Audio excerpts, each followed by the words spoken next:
صفحہ نمبر 228 آیت نمبر 26 سورۃ الرعد۔ اعوذ باللہ من الشیطان الرجیم، بسم اللہ الرحمن الرحیم۔ اللہ یبسط الرزق لمن یشاء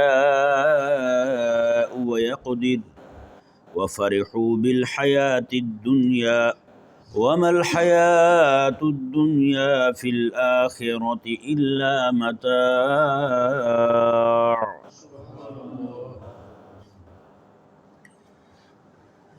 جیسا کہ آپ کے سامنے ان لوگوں کا ذکر ہو رہا ہے جنہوں نے اپنی عقلوں کو معاف کر لیا ہے اور ان کے دماغ خراب ہو چکے ہیں، جن کو حق جو ہے وہ باطل دکھائی دیتا ہے اور باطل حق دکھائی دیتا ہے، اور ان کو توحید میں اپنی توہین دکھائی دیتی ہے اور شرک میں عزت دکھائی دیتی ہے۔ ایسے لوگ جو ہیں ان کے بارے میں اللہ تبارک و تعالی نے جس طرح پچھلی آیت مبارکہ میں ان کے کچھ عیوب کو بیان فرمایا کہ میں وہ اللہ کے عہد کو توڑتے ہیں، زمین میں فساد پھیلاتے ہیں، اس آیت مبارکہ میں اللہ تبارک و تعالی نے ان کے پاگل پن کو مزید واضح فرمایا۔ بندہ پاگل ہو جائے نا، وہ پھر دلیل بھی اپنے طور پہ اخذ کرتا ہے اور اس دلیل سے جو نتیجہ نکالتا ہے وہ بھی اپنے طور پہ، وہ چاہے باطلی کیوں نہ ہو، وہ دلیل کی بنیاد جو ہے وہ فاسدی کیوں نہ ہو، وہ اسی کو اپنا نظریہ بناتا ہے، اسی کو اپنی سوچ فکر بناتا ہے۔ ہوا یہ کہ اہل مکہ جو ہیں وہ کریم آقا صلی اللہ علیہ وآلہ وسلم کے صحابہ کرام علیہ رضوان کے مقابلے میں دنیاوی طور پر مضبوط تھے، یعنی کہ مال تھا ان کے پاس، جائیداد تھی ان کے پاس، باغات تھے ان کے پاس، اور تجارتی کام ان کا بڑا اونچے پیمانے پہ ہوتا تھا۔ وہ اس دنیا کی ریل پیل کو دیکھ کر کے وہ یہ کہتے تھے کہ یہ دنیا کا مال ہمیں ملنا یہ اللہ تبارک و تعالیٰ کی رضا کی دلیل ہے اور ہمارے اللہ تعالیٰ کے ہاں مقبول ہونے کی دلیل ہے، اور مسلمان جو ہیں ان کے پاس کچھ ہے نہیں، ہے تو کچھ لوگوں کے پاس ہے، باقی لوگ وہ مسکینی کی زندگی گزار رہے ہیں، غریبی کی زندگی گزار رہے ہیں، تو پھر ان کا یہ غریبی کی زندگی گزارنا جو ہے یہ اس بات کی دلیل ہے کہ اللہ ان سے ناراض ہے۔ اگر یہ بھی وہ دین جس دین کو انہوں نے اپنایا ہوا اسلام کو وہ چھوڑ دیں، ہمارے دین پہ آ جائیں تو یہ بھی مالدار ہو جائیں گے۔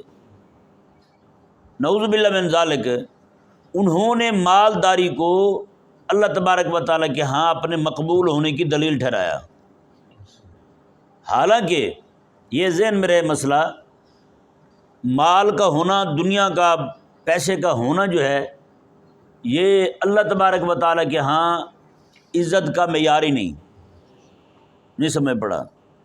بچوں کا زیادہ ہونا، پیسے کا زیادہ ہونا، دولت کا زیادہ ہونا اللہ تعالیٰ کے ہاں معیار ہی نہیں ہے۔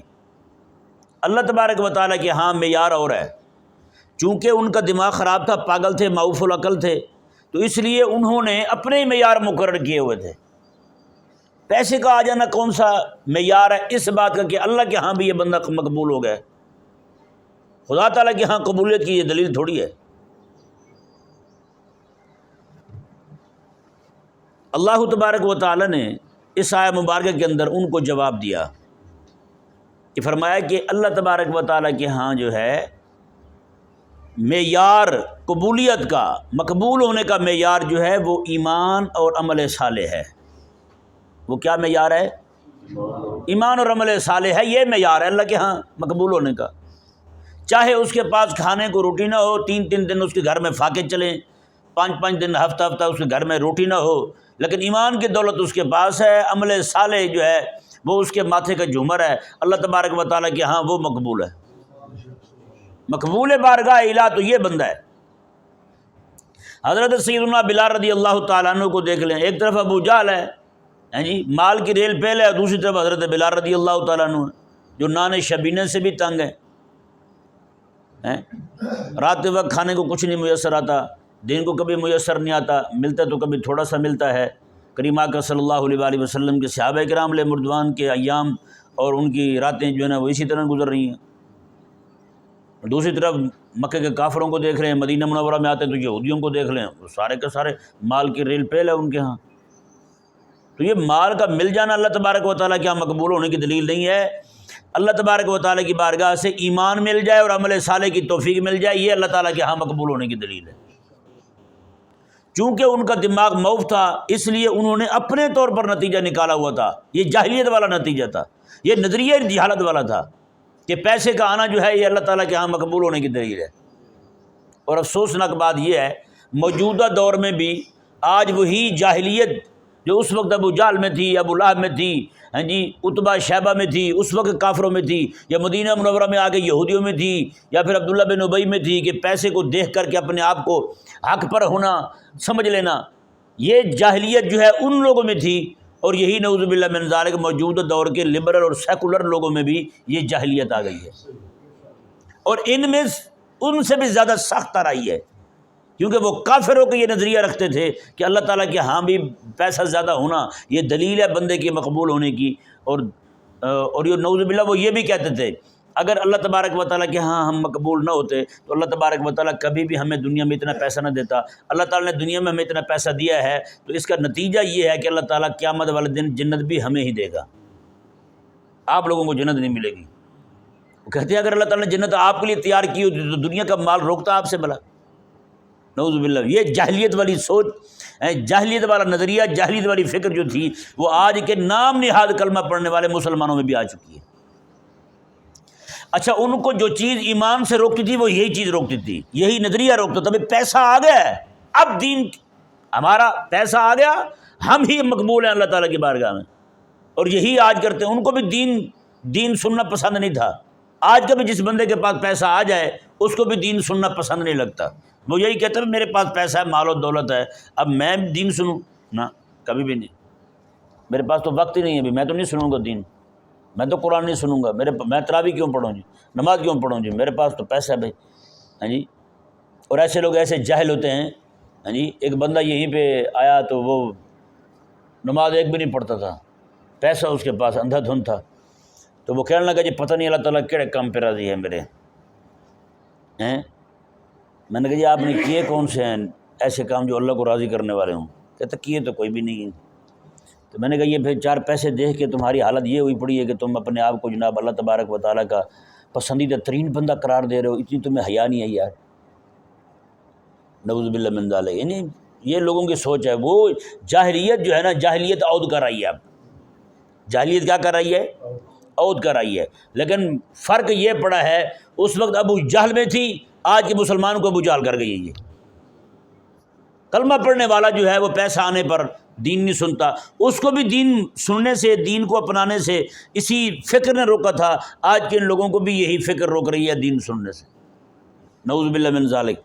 اب دیکھیں جی، تو اللہ تبارک و تعالیٰ کے ہاں نے واضح کر دیا کہ میرے ہاں مقبولیت کی دلیل جو ہے وہ کیا ہے؟ پیسہ نہیں ہے، دولت، ہاں جی، کثرت بنین نہیں ہے، یعنی بچوں کا زیادہ ہونا یہ دلیل نہیں ہے اللہ تبارک و تعالیٰ کے ہاں مقبول ہونے کی۔ ہاں، یہ نظریہ اور سوچ فکر جو ہے یہ احمق اور پاگل کی ہو سکتی ہے، کسی صحیح دماغ والے کی ہو سکتی نہیں۔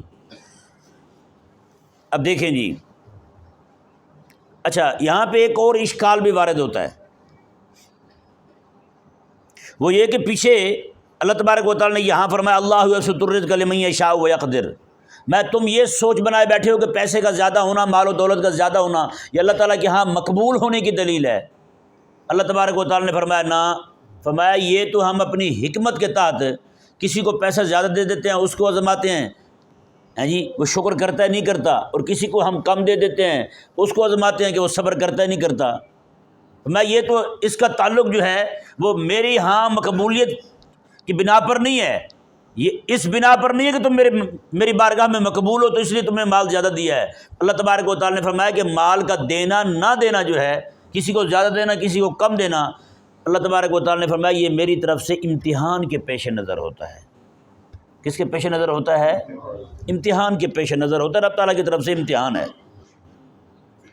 اب دیکھیں جی، یہاں پہ اشکال وارد ہوتا ہے، پچھلی آیت مبارکہ میں اللہ تعالیٰ نے فرما دیا اولئک لہم اللعنہ ولہم سوء الدار، یہ لعنتی ہیں، یہ کیا ہیں؟ یہ بالکل ہی اللہ تبارک و تعالیٰ کی رحمت سے محروم ہے۔ تو جب اللہ تبارک و تعالیٰ کی رحمت سے محروم ہو گئے تو پھر یہ مال و دولت ان کے پاس کیسے آ گیا بھائی؟ آج بھی آپ کافروں کو دیکھیں کیسے وہ دنیاوی طور پہ ترقی میں آگے سے آگے بڑھے جا رہے ہیں، اور ان کے مقابلے میں مسلمانوں کو دیکھیں تو مسلمان ہر معاملے میں پیچھے ہیں۔ ہاں جی، جنگی ہتھیار ہوں، ہاں جی، میڈیکل کا شعبہ ہو، کوئی بھی شعبہ ہو، ہر شعبے میں وہ آگے جا رہے ہیں کافر، اور ہمارے لوگ جو ہیں وہ پیچھے سے پیچھے چلے جا رہے ہیں۔ ہے یا نہیں ایسا؟ تو اللہ تبارک و تعالیٰ نے تو پیچھے فرمایا اولئک لہم اللعنہ، ان پر یہ تو لعنتی ہیں، یہ ہیں ملعون، اور آگے یہ فرمایا رب تبارک و تعالیٰ نے کہ اللہ تبارک و تعالیٰ جس کے لیے چاہتا ہے رزق وسیع کر دیتا ہے، جس کے لیے چاہتا ہے اس کے لیے رزق کو تنگ کر دیتا ہے۔ تو مطلب یہ ہے ان کے پاس یہاں پہ بھی ایک دلیل مزید ہمیں مل رہی ہے اللہ تبارک و تعالیٰ کی طرف سے کہ مال کا ملنا جو ہے، اب قرآن نے ان کو لعنتی کہہ دیا، قرآن نے یہودیوں کو بھی لعنتی کہا، نصرانیوں کو بھی لعنتی کہا، ہر وہ بندہ جو اللہ کے عہد کو توڑے وہ بھی لعنتی ہے۔ جب قرآن اور حدیث نے ان کو لعنتی قرار دے دیا، بالکل یا اللہ تعالیٰ کی رحمت سے محروم کر دیے گئے، تو پھر مال اور دولت کا ان کو ملنا جو ہے یہ اس بات کی دلیل ہے ان کے پاس مال کا آنا یہ اللہ کی رحمت نہیں ہے، یہ اللہ کی رحمت نہیں ہے، ان کا ترقی کرنا یہ اللہ تعالیٰ کی رحمت نہیں ہے۔ اسی لیے ہر بندہ جو ہے نا وہ غور کرے اس بات پر کہ پیسہ آ گیا۔ اب جیسے مثال کے طور پر پیسہ تو وہ کسی بھی بندے کے پاس آ سکتا ہے۔ جیسے مثال کے طور پر رات کو ڈاکو چور جاتے ہیں، بینک لوٹا اور راتوں رات جناب کروڑوں روپیہ توڑے میں ڈالا، بوری میں ڈالا اور لے کے آ گیا جناب۔ اب ایک ہی رات میں پیسہ اس کے پاس آ گیا، کیا خیال ہے؟ آپ یہ کہیں گے اللہ بڑا راضی ہے اس پر؟ کوئی بھی عقل والا سمجھدار بندہ جو ہے نا وہ یہ نہیں کہے گا اللہ اس پر راضی ہے، اس کے پاس اتنا پیسہ آ گیا ہے۔ اب ڈاکو جو ہے وہ جا رہا تھا، کسی بھی خاتون کو روکا جناب، اس کے زیور اتار لیے، ہاں جی، اور پیسے تھے اس کے پاس وہ لے لیا، موبائل تھا جناب، کسی مرد سے بھی چھین سکتے ہیں، کسی مرد سے جناب چھین لیا اس نے۔ آج کل آئی فون آپ کو پتہ ہے 3 4 5 لاکھ روپے کے آ رہے ہیں، وہ ایک لمحے میں جناب اس نے پستول دکھایا، جو کچھ تھا وہ لے لیا، ایک لمحے میں جناب لاکھوں روپے آ گیا اس کے پاس۔ کیا کہیں گے؟ اللہ تعالیٰ کا فضل ہو گیا اس پر۔ اور بھائی سود خوروں کو دیکھ لیں، رشوت خوروں کو دیکھ لیں، حرام خوروں کو دیکھ لیں، کیسا کیسا پیسہ ہے ان کے پاس۔ اور دوسری طرف وہ بندے نیک بندے اللہ تبارک و تعالیٰ کے فرما بردار جو ہیں وہ جناب صرف اتنا ہی ان کو میسر ہوتا ہے، سارا دن مزدوری کرتے ہیں، ٹوکریاں اٹھاتے ہیں، شام کے وقت پیسے لے کے آتے ہیں، یا پھر اس سے آٹا خرید سکتے ہیں، یا دودھ کے پیسے دے سکتے ہیں، یا پھر اکیلا گھی خرید سکتے ہیں کلو گھر کے لیے۔ اتنی مزدوری ملتی ہے کہ کلو گھی آ جاتا ہے ان کے پاس، ایک دن گھی لیں گے، باقی دن میں کچھ اور چیز لے لیں گے، ایسے بھی لوگ ہیں بیچارے۔ تو بتائیں نا پھر یہ مال کا آنا جو ہے یہ اس بات کی دلیل نہیں ہے کہ اللہ راضی ہے، اور مال کا نہ آنا اس بات کی دلیل نہیں ہے کہ اللہ ناراض ہے، بلکہ حدیث پاک میں میرے کریم آقا علیہ السلام نے ارشاد فرمایا اللہ تبارک و تعالیٰ جو ہے وہ جس بندے کو دیکھتا ہے کہ اس کے ایمان کے لیے مال جو ہے وہ نقصان دہ ہے، اللہ تبارک و تعالیٰ اس کو مال نہیں دیتا، اس کو غریبی میں رکھتا ہے۔ تو اس کے پاس پیسہ آئے گا تو وہ ایمان سے چلا جائے گا۔ حضرت سیدنا موسیٰ علیہ نبینا علیہ السلام جا رہے ہیں، آپ نے دیکھا ایک بندہ بنی اسرائیل کا بندہ، اس نے اپنے آپ کو ریت میں دبایا ہوا ہے، یہاں تک دبا ہوا ہے، ریت میں چھپا ہوا ہے۔ موسیٰ علیہ السلام گزرے کوئی طور پہ جا رہے تھے، وہ عرض گزار ہوا کہ حضرت میرے لیے بھی دعا کریں، اللہ مجھے بھی کچھ دے دے، ریت میں پڑا ہوں، کپڑے پہننے کو نہیں، اپنے آپ کو ریت میں چھپا رکھا ہے۔ حضرت سیدنا موسیٰ علیہ نبینا علیہ السلام جیسے کوہ طور پہ گئے تو آپ نے جا کے دعا کی اللہ تعالیٰ کی بارگاہ میں، مولا اسے بھی کچھ دے دے، مہربانی فرما۔ خلا کے کائنات نے آپ کی دعا کو قبول فرمایا، اسے مال مل گیا۔ آپ جب کوہ طور پہ جتنا عرصہ ٹھہرنا تھا، ٹھہر کے جب آپ واپس آنے لگے تو آپ نے دیکھا کہ ایک بندے کو پکڑ کے پیٹ رہے ہیں، مار رہے ہیں ایک بندے کو۔ تو آپ نے جب آگے جا کے دیکھے تو میں کیا ہوا ہے؟ ایک بندے نے کہا کہ ان کا حضرت یہ بالکل ننگا تڑنگا ہوتا تھا، اس کے پاس کچھ بھی نہیں تھا، اچانک سے اس کے پاس پیسہ آ گیا، اس نے شراب خریدی ہے، شراب پی لی، اس کو نشہ چڑھ گیا ہے، خاتون کے ساتھ زنا کر دیا ہے، لوگوں نے اس خاتون نے جناب کہا کہ میں لوگوں کو بتاؤں گی تیرا، تو اس نے آگے سے اس کو قتل کر دیا ہے۔ اللہ اکبر کبیرہ۔ حضرت سیدنا موسیٰ علیہ نبینا علیہ السلام نے فرمایا تو ریت میں چھپا ہوا تھا، اس آفت سے تو بچا ہوا تھا، پیسہ آیا تو کہاں جا کھڑا ہوا ہے؟ اب یہ حساب ہے، یعنی پیسہ آنا جو ہے یہ اللہ تعالیٰ کی رحمت کی دلیل نہیں ہے۔ ہاں پیسہ آئے، حق کی راہ میں لگے، یہ اس بات کی دلیل ہے کہ اللہ تبارک و تعالیٰ نے رحمت فرمائی ہے اس پر۔ پیسہ آئے اس کو باطل کی راہ پہ لے جائے، اللہ تعالیٰ کی راہ سے پھیر دے، اس کا پیسہ حرام خوری میں لگے، اس طرح کے معاملات میں لگے، تو وہ پیسہ حق والا ہو سکتا، وہ اس بات کی دلیل نہیں ہے کہ اللہ تبارک و تعالیٰ راضی ہے اس پر۔ سمجھ آیا نا جی؟ ہاں، یہ مسئلہ ذہن میں رہے جی۔ تو یہ چیزیں جو ہیں، جیسے وہ کہتے ہیں نا، حضرت شیخ سعدی رحمہ اللہ فرماتے ہیں خر ار جلے اطلس بپوشد خرست، فرماتے ہیں بھی کھوتا جو ہے وہ ریشمی لباس پہن لینا تب بھی وہ کھوتا ہی رہتا ہے۔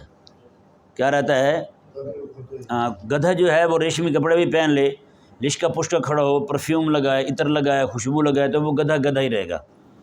اور شیخ سعد، یہ تو آپ نے بوستان میں فرمایا ہے، اور شیخ سعد رحمہ اللہ نے گلستان میں ایک بات اور بھی کی ہے۔ آپ فرماتے ہیں کہ خرے عیسیٰ گرش بمکہ رود چون بیا یا دھنوز خر باشد۔ آپ فرماتے ہیں بھی باقی گدھے تو چھوڑے نا، جس گدھے پہ حضرت عیسیٰ علیہ السلام سواری کرتے تھے نا، اس گدھے کو بھی آپ مکے لے جائیں، وہ بھی وہاں سے حج کر کے واپس آ جائے، تب بھی وہ گدھا ہی رہے گا۔ کیا رہے گا؟ گدھا ہی رہے گا۔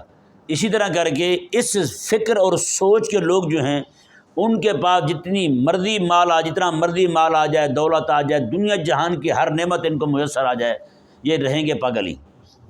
کیا رہیں گے؟ پاگل ہی رہیں گے۔ ان کو عقل آ سکتی؟ کبھی بھی عقل نہیں آ سکتی۔ اب آیا مبارکہ پہ ذرا غور کریں جی۔ اللہ تبارک و تعالی نے ارشاد فرمایا، یہ ذہن میں رہے کہ اللہ یبسط الرزق لمن یشاء ویقدر جو ہے، یہ یہاں پہ یہ جملہ معترضہ کے طور پر ہے۔ وفرحوا بالحیات الدنیا، یہ جو جملہ ہے اس کا عطف پڑ رہا ہے والذین ینقضون پر، ینقضون، اصل میں عبارت جو ہے وہ تقدیری عبارت یوں بنے گی، جملے ان سے ذرا غور کریں۔ والذین ینقضون عہد اللہ من بعد میثاقہ، یہ بن گیا معطوف علیہ۔ ویقطعون ما امر اللہ بہ ان یوصل، یہ بن گیا معطوف اول۔ ویفسدون فی الارض، یہ بن گیا معطوف ثانی جی۔ اولئک لہم اللعنۃ ولہم سوء الدار، یہ آ گیا اس کا نتیجہ، یہ بھی جملہ معترضہ کے طور پر ہے۔ اللہ یبسط الرزق لمن یشاء ویقدر، یہ بھی۔ وفارحوا بالحیات الدنیا، اس کا عطف پڑ رہا ہے پھر اس پر پیچھے۔ اب عبارت اس کی یوں ہوگی، ذرا تقدیری عبارت دیکھیں، والذین ینقضون ویقطعون ویفسدون وفارحوا بالحیات الدنیا۔ سمجھ آ گیا جی؟ یہ عبارت بنے گی۔ مطلب کیا ہے؟ میں کہ وہ لوگ جو اللہ کے عہد کو توڑتے ہیں، وہ لوگ جو قطع رحمی کرتے ہیں، وہ لوگ جو فساد میں چاہتے ہیں، وہی لوگ ہیں جو دنیا کی زندگی پہ خوش ہوئے پھرتے ہیں، دنیا کی زندگی پہ خوش ہوئے پھرتے ہیں، دنیا کے مال پہ جناب ان کی باتیں کھلی ہوئی ہیں، مال کو دیکھ کے جناب پھنڈے پھنڈے پھرتے ہیں جی، وہ اکڑے اکڑے پھرتے ہیں۔ اللہ تبارک و تعالی نے ارشاد فرمایا، یعنی یہ ان پاگلوں کی ہی صفات بیان ہو رہی ہیں جن کے دماغوں میں جاہلیت کا بھوسا بھرا ہوا ہے۔ تو اللہ تبارک و تعالی نے ارشاد فرمایا، وفارحوا بالحیات الدنیا، اور یہ دنیا کی زندگی پر ہی خوش ہوئے پڑے ہیں۔ اللہ نے فرمایا، فیصلہ دیا اللہ تعالیٰ نے، وما الحیات الدنیا فی الآخرۃ الا متاع، رب تعالیٰ نے فرمایا کہ آخرت کی زندگی کے مقابلے میں یہ دنیا کی زندگی تو ایک حقیر سا سامان ہے۔ بس کیا ہے؟ ایک حقیر سا سامان ہے۔ انہوں نے ایسے اس کو ہوا بنا رکھا ہے، ایسے اس کو بڑا سمجھ رکھا ہے، دنیا کا مال و دولت آ گیا تو بھائی پکا پکا۔ اللہ اکبر، آپ بھی ہم بھی ذرا اس پہ غور کریں تو دنیا کا مال کہاں تک کام آتا ہے؟ دنیا کا مال، بندے کی ہوا نکل گئی جی، روح روانہ ہو گئی، تو بتائیں مال کہاں گیا؟ وہ خود کہاں گیا؟ کچھ بھی نہیں ہے۔ اللہ اکبر۔ شیخ سعدی رحمہ اللہ نے لکھا ہے کہ فرماتے ہیں کہ ایک بندہ تھا، اس نے خواب دیکھا، بادشاہ تھا، وہ قارون کے بارے میں لکھا ہے کہ وہ بادشاہ تھا، قارون یا جو بھی تھا بادشاہ، وہ مر گیا۔ مرنے کے بعد اس کا باقی سارا جسم جو ہے وہ ختم ہو چکا ہے، صرف آنکھیں اس کی صحیح ہیں، باقی سارا ہڈیاں ہیں، آنکھیں ٹھیک ہیں، اور آنکھوں سے دیکھ رہا ہے، صرف آنکھیں گھما رہا ہے۔ یہ اس نے خواب دیکھا کسی نے، اس نے خواب کی تعبیر پوچھی، اس نے کہا جی اس کی تعبیر بتائیں۔ انہوں نے کہا جی اس کی آنکھیں اس لیے روکی گئی ہیں، ان کو کسی شے نے ضائع نہیں کیا، یا مٹی نے، کیڑے مکوڑے نے، تاکہ وہ اپنے مال کو دیکھے، جو اس نے مال جمع کیا تھا آج خرچ کوئی اور کر رہا ہے، مزے کوئی اور اڑا رہا ہے اس کے مال کے، ہیں جی۔ تو اب وہ مال جو جمع کیا ہے سارے کا سارا، تو روح نکلتے ہی اس کے تو کسی کھاتے کا نہیں ہے، زیادہ سے زیادہ 30-40 ہزار روپے کی قبر اس پہ خرچ ہو جائے گی، 30-40 ہزار روپے کی قبر کی زمین مل جائے گی اس کے لیے، یا پھر کفن پہننے کا 1000 روپے کا، 2000 روپے کا لٹھے کا، اور خوشبو کی شیشی ہیں وہ بھی الگ ہوگی، فوت کی والی خوشبو الگ ہوتی ہے یا نہیں؟ تو یہ والا حساب ہوتا ہے۔ تو اس کے ساتھ تو کچھ بھی نہیں جاتا، ساتھ جو بھی شے جانی ہے نا، ہاں مال ساتھ جا سکتا ہے، ایمان والا پاسپورٹ آپ کے پاس ہو تو۔ کہ نہیں سمجھ آیا؟ ہاں مثال کے طور پر میں آپ کو مثال دینے لگا ہوں، آپ جہاز پہ سفر کرتے نا، آپ کو جو ٹکٹ دیتے ہیں اس کے اوپر لکھا ہوتا ہے جناب یہ مال کتنا سامان لے کے جا سکتے ہیں۔ تو کئی وہ ہوتے ہیں جناب وہ کہتے ہیں کہ 2-4 ہزار روپے کی بچت ہو جاتی ہے، بھائی ہم سامان نہیں لے جاتے، ہم ایسے جائیں گے بغیر سامان کے، اور جن کے ٹکٹ پہ نہ لکھا ہوا ہو تو ان کو سامان لے جانے کی اجازت نہیں ہوتی۔ سمجھ آیا نہیں سمجھ آیا؟ اور اسی طرح کر کے سامان لے جانے کی اجازت جو ہے نا آخرت کی طرف یہ صرف اسی کو ہوگی جس کے پاس ایمان والا پاسپورٹ ہے، اور اس ایمان والے پاسپورٹ پہ لکھا ہوگا بھئی یہ ایمان والا پاسپورٹ ہونا ہی اس بات کی دلیل ہے یہ جو مرضی سامان لے جا سکتا ہے، اور وہ نیکی لے جا سکتا ہے، مال اللہ تعالیٰ کی راہ میں لگا دے وہ لے جائے گا، اپنے بچوں کو اللہ تعالیٰ کی راہ میں لگا دے وہ لے جائے گا، ہر شے جا سکتی ہے۔ ہاں جی، اگر ایمان والا پاسپورٹ نہیں ہے اس کے پاس تو پھر کوئی بھی شے اس کے کام کی کوئی بھی شے نہیں لے جا سکتا یہاں سے۔ تو اللہ تبارک و تعالیٰ نے فرمایا جس چیز پہ یہ آکڑے پھرتے ہیں میں اس کی تو اوقات ہی اتنی ہے، وَمَا الْحَيَاةُ الدُّنْيَا فِي الْآخِرَةِ إِلَّا مَتَاع، متاع کی بھی صفت یہاں موجود ہوگی حقیر، متاع حقیر، میں حقیر سا سامان ہے یہ، کس کے مقابلے میں؟ آخرت کے مقابلے۔ اللہ پوری دنیا کو اللہ تبارک و تعالیٰ نے فرما دیا، پوری دنیا کی زندگی کو اللہ تبارک و تعالیٰ نے فرما دیا بھائی یہ تو حقیر سا سامان ہے جس کو دیکھ کر کے تم میرے حبیب کے دین کے مقابلے میں کھڑے ہوئے۔ جس دنیا کے سامان کو وہ تو تمہارے آگے کام آنے والا نہیں ہے، تمہارے ساتھ قبر میں نہیں جا سکتا، تم اس پر جناب اتنے آکڑے پھرتے ہو۔ اللہ تبارک و تعالی جو کچھ سنا اسے یاد رکھنے کی، عمل کرنے کی، احباب تک پہنچانے کی توفیق عطا فرمائے۔